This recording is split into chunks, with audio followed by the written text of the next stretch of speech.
Baik. Di ayat yang ke-90 itu kan dikatakan wahai orang yang beriman, ya apa? Ya lagi namanya. Kenapa itu kan di dalamnya kan tentang masalah keburukan, kenapa enggak ya ayuhan nas itu, wahai manusia gitu. Mungkin bertemu itu berdosa gitu.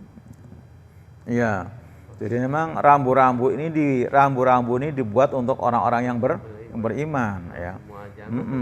Manusia yang tidak beriman mah sudah nggak kenal rambu-rambu dia mah. Udah nggak kenal rambu. Halal haram hantam aja dia mah ya. Itu rambu-rambu ini. Ini rambu-rambu ini buat kita. Artinya gambarannya pada waktu itu orang beriman itu juga memang bermasa-masa transisi dari meninggalkan kayak ginian. Kan minum khamar biasa banget mereka itu kan. Biasa banget. Oh iya kan? Biasa banget. Judi juga ada biasa.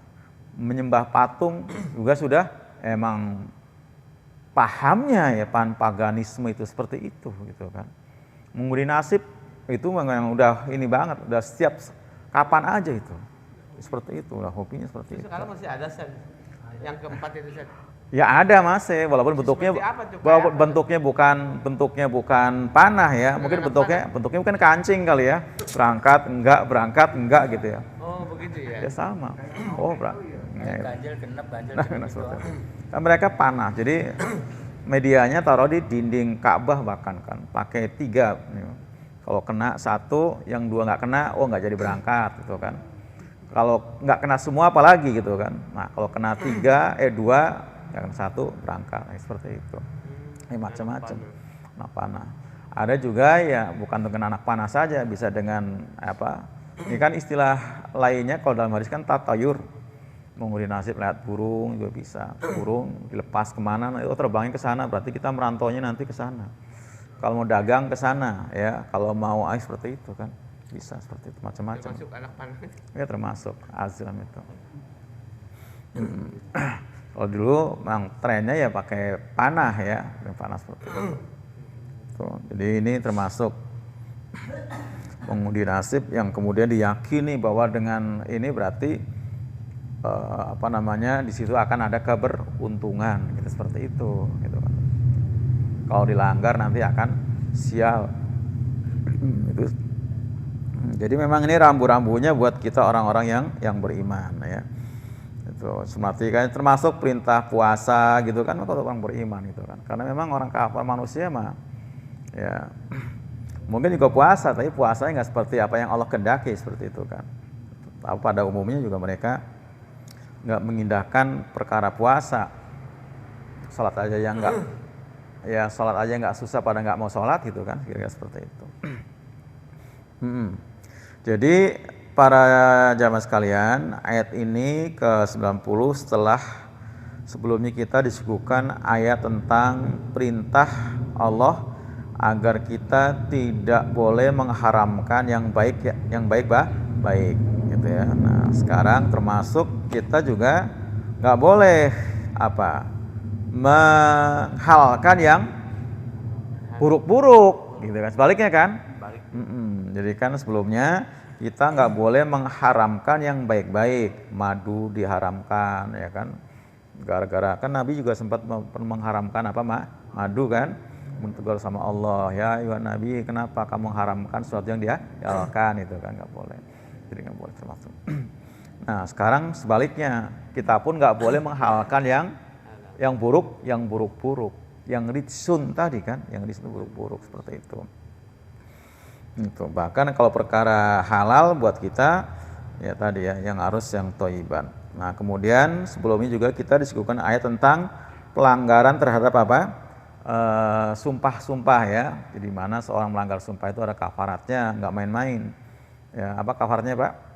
Memberikan budak ya, atau ngasih makan 10 orang miskin, atau pakaian 10 orang miskin. Bila nggak dapat maka puasa 3 hari ya, 3 hari berturut-turut, itu ya penjelasan ulama berturut-turut. Jadi ini masih masalah-masalah fikih nih Pak. Nah sekarang giliran tentang masalah larangan buat kita orang beriman dengan hal-hal yang bersifat rijsun tadi, yang kotor-kotor, yang najis ya, yang keji tadi.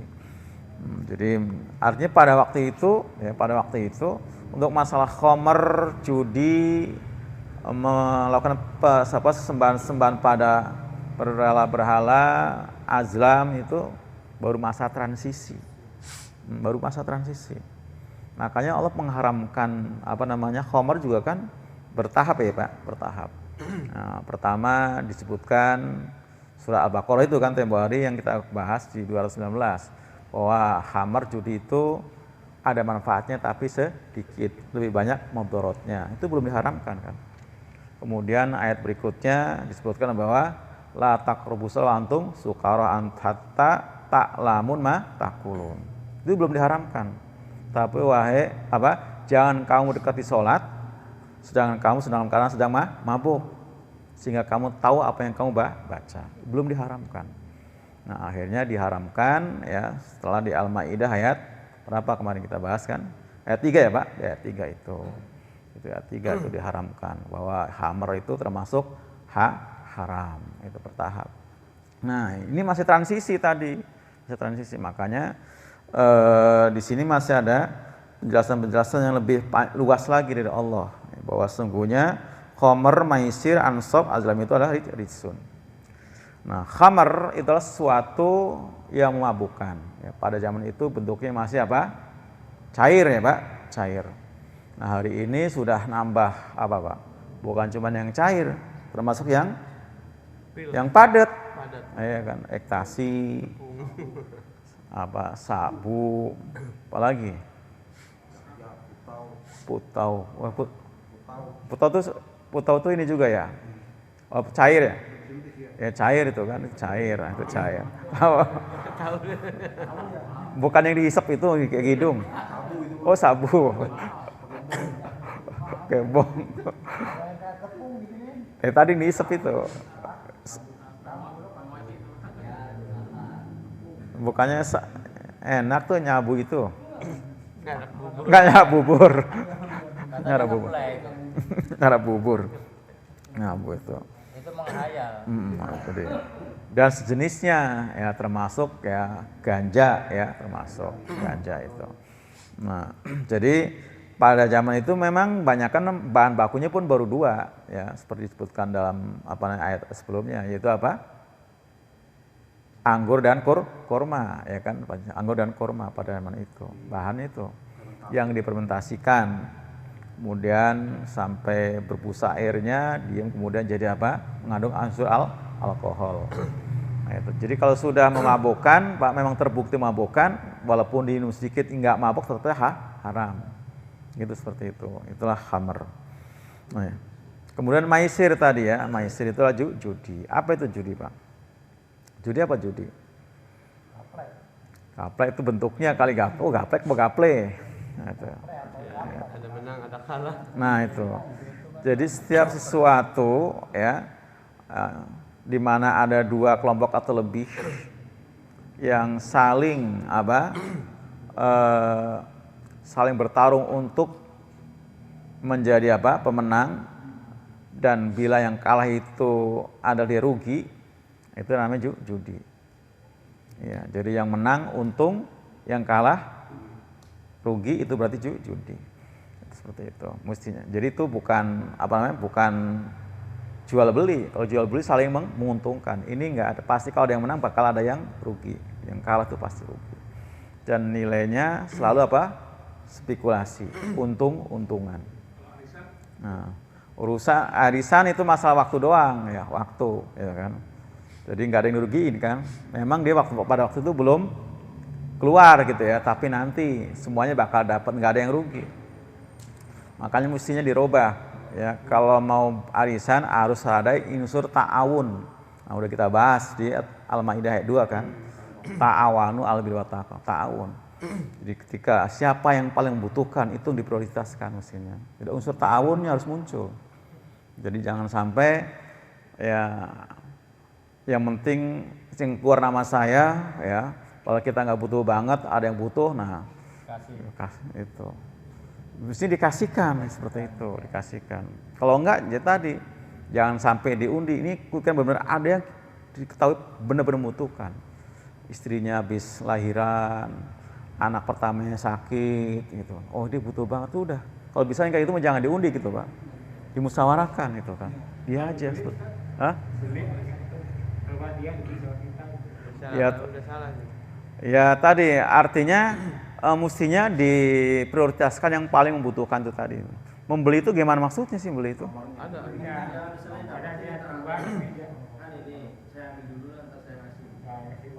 Ya jangan, nggak boleh. Itu nggak boleh, itu riba, itu nggak boleh itu. Beli. Ini baru denger saya soalnya ini kayak gini. Ada Pak, itu ada. Ada begitu, ada. Nggak boleh itu riba itu, Pak. Beli. Dan sekalian Nggak boleh. Itu nggak ada unsur ta'awunnya. Perintahnya kan ta'awanu Al-Maidah 2 kan jelas seperti itu. Kalau dikocoknya duluan, San? Ya nggak apa-apa, tapi tadi itu unsur ta'awun harus dikedepankan. Nanti pada gilirannya ternyata ya, memang kayak kita aja Pak, kalau memang dia butuh keluar, kalau yang butuh siapa akan butuh dikasih. banget, nah, seperti itu. Ya, seperti itu. Jadi walaupun bentuknya undian, tapi nggak termasuk yang diharamkan karena memang itu sifatnya tadi unsur ta'awun, bukan untuk ngadu nasib ya, bukan seperti itu. Jadi ini ya masalah maisir tadi. Jadi dan hari ini maisir juga sudah sangat masif dengan berbagai macam jenisnya. Apalagi dukung dengan teknologi media yang luar biasa sekarang. Ada istilah judi online apa namanya? Pinjol kan pinjol sih. Cudol itu cudol. Ini juga luar biasa ini. Udah macam-macam Pak. Ya, Sudah lah apa. nah ini kan luar biasa. Alhamdulillah. Nah, jadi karena ada nilai spekulasi itu yang tidak boleh. Itu. Pernah ya di zaman Nabi Umar ya pernah taruhan. Nah taruhan termasuk judi nggak taruhan? Taruhan. Jangan bola, nah. Ya mau bola, mau apa kayak gitu ya, itu. Itu termasuk judi nggak? Ya judi, ya kan judi, ya kan. Itu termasuk judi. Karena ada nilai spekulasinya. Begitu dia yang tebakannya benar dia untung, yang nggak benar dia kalah. Judi. Nah tapi ini ada tapinya ya tapi. Pada zaman Nabi, ya, ketika turun surat Ar-Rum ayat 1 itu disebutkan bagulibati Rum. Waktu itu Rum akan dikalahkan, tapi kemudian Rum akan memenangkan melawan Persia. Itu nah di sini waktu itu ada orang kafir, orang kafir, kalau nggak salah Yahudi malah ya orang kafir. Itu ngajak taruhan. Nah, sama siapa? Umar. Nah, Umar karena tahu bahwa yang akan dikalahkan adalah pasukan Persia gitu kan. Berani dia. Nah, taruhan dengan sekian dinar seperti itu. Nah, pasti menang kan, Pak? Karena sudah ada informasi di Quran. Nah, begitu diadukan ke Nabi, kenapa nggak banyak sekalian aja gitu ya? Dibenarkan kenapa? Karena nggak ada nilai spekulasi. Dan lawannya orang kafir. Orang kafir. Ini nggak ada nilai spekulasi, Pak. Nggak ada kan? Karena pasti menang. Itu Quran, pasti menang. Dan itu lawannya orang kafir. Kalau sama Muslim ya nggak boleh, Muslim sama-sama percaya dong, ya, percaya kan, sama percaya. Nggak mungkin juga kan, nggak mungkin. Kalau sudah turun ayat itu kemudian orang Muslim mengatakan, oh saya pegang Persia, ya berarti nggak percaya dengan ayat berarti kan. Ya, yang kalah pasti Persia. Ya, di Romawi pasti menang. Nah, itu pernah terjadi seperti itu. Jadi nggak ada nilai spekulasi. Maka tadi saya bilang tidak ada nilai spekulasi, nggak untung-untungan seperti itu. Untung-untungan itu ya. Ini maisir tadi ya. Jadi termasuk mau bentuknya taruhan, ya Pak, lomba-lomba yang pakai taruhan gitu termasuk itu Pak. Nggak boleh. Ya. Oh bukan, beda itu nggak ada yang dirugikan. Apa? Kori gitu kan, musabakoh itu kan. Ya itu nggak ada yang dirugikan dia mah. Oh itu beda lagi. Kalau yang semata itu beda lagi tentang masalah niatnya itu ya. Beda lagi masalah niat. Kalau semata niatnya ingin dapat piala hadiah itu yang tujuannya niatnya sudah tidak lurus tuh, bukan judi sih tapi niatnya yang itu niatnya yang salah ya. Kalau hanya ingin mendapatkan hadiah, bukan pengen pahala malah pengennya piala gitu ya, itu yang salah niatnya. Niatnya yang salah. Niatnya salah. Aslinya di situ memang yang nggak ada nilai judi karena memang nggak ada, kan dia kan nggak masang pakai duit kan, nggak seperti itu. Itu. Tapi ketika niatnya itu bukan karena Allah, itu salahnya di situ, bukan. Allah alam tuh. Biasanya sih yang bersangkutan sih mungkin biasanya yang mendaftarkan itu ada sponsor biasa seperti itu. Biasanya kalau sponsor itu yang membiayai semuanya biasanya. Sponsor itu yang membiayai semuanya. Jadi bukan peserta, bukan sponsornya. Misalnya musabaqah apa. Nah kalau di Pemda biasanya ya Pemda yang sponsor kan. Di tempat saya Pemkot biasanya Pemkotnya gitu ya, seperti itu. Nah Pemkot lah yang nyari sponsor dari apa seperti itu. Kalau yang berlomba emang murni dia berlomba. Murni dia berlomba itu. Jadi nggak mengeluarkan uang itu. Nah beda dengan yang kita ketika lomba burung, lomba itu memang ada itu Pak. Itu mah kayak judi persis itu mah. Itu judi asli itu Pak. Asli judi itu.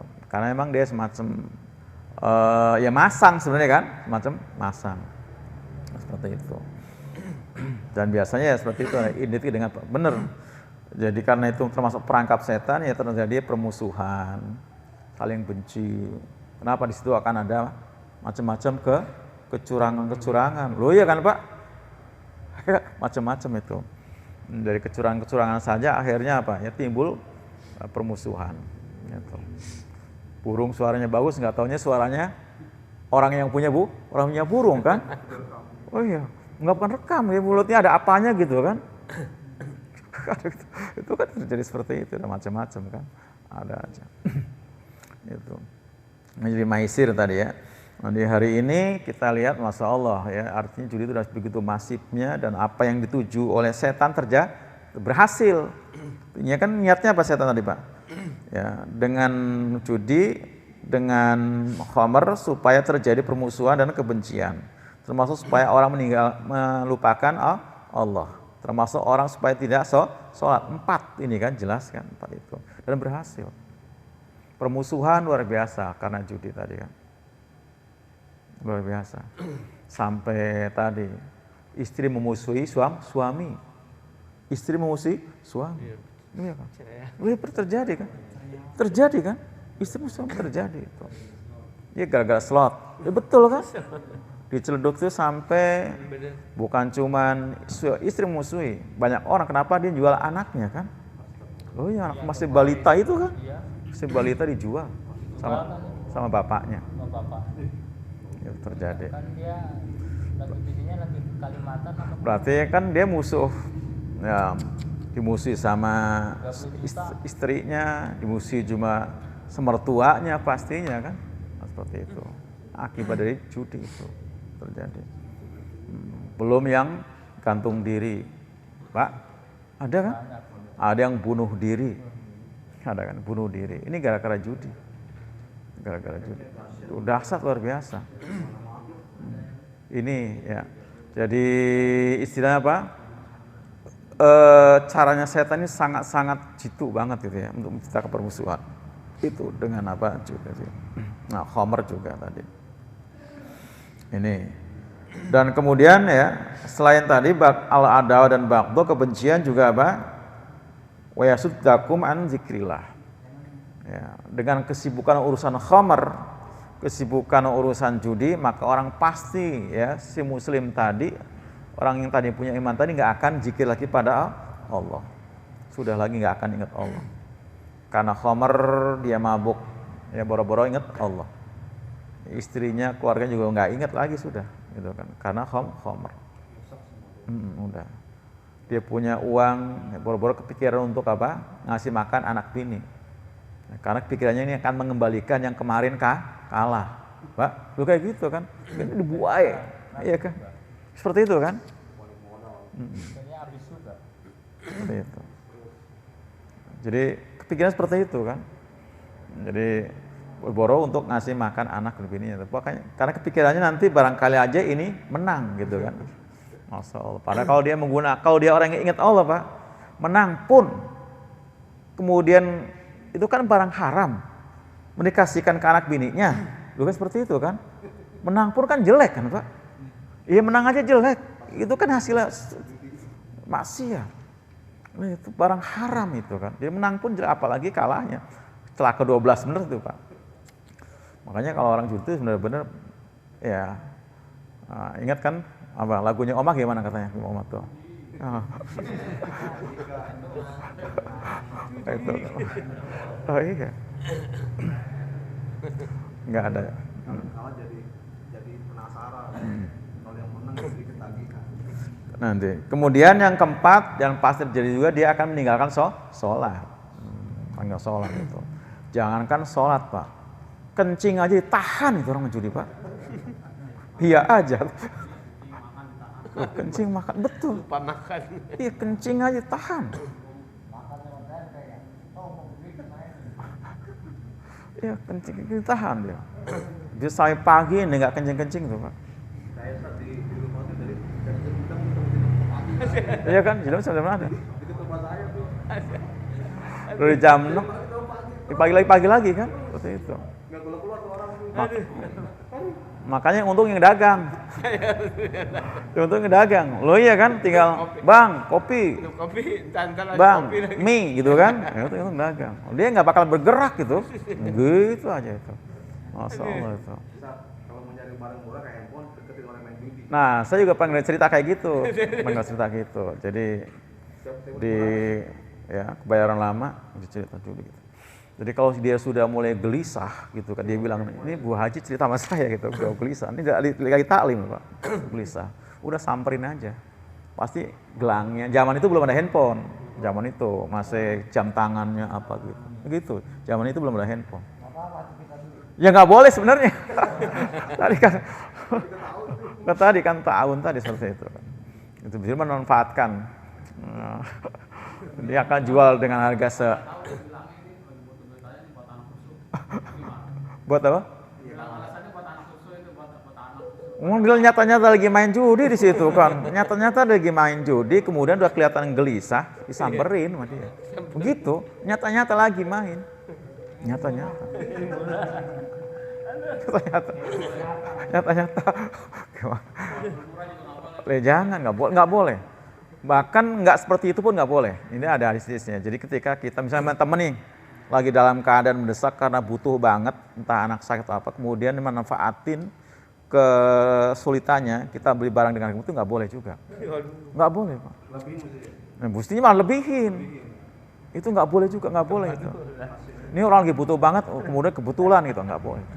Nggak boleh. Banyak kan mau begitu Pak, karena lagi kebutuhan jual sawah itu Pak, harga murah itu. Ya iya sih.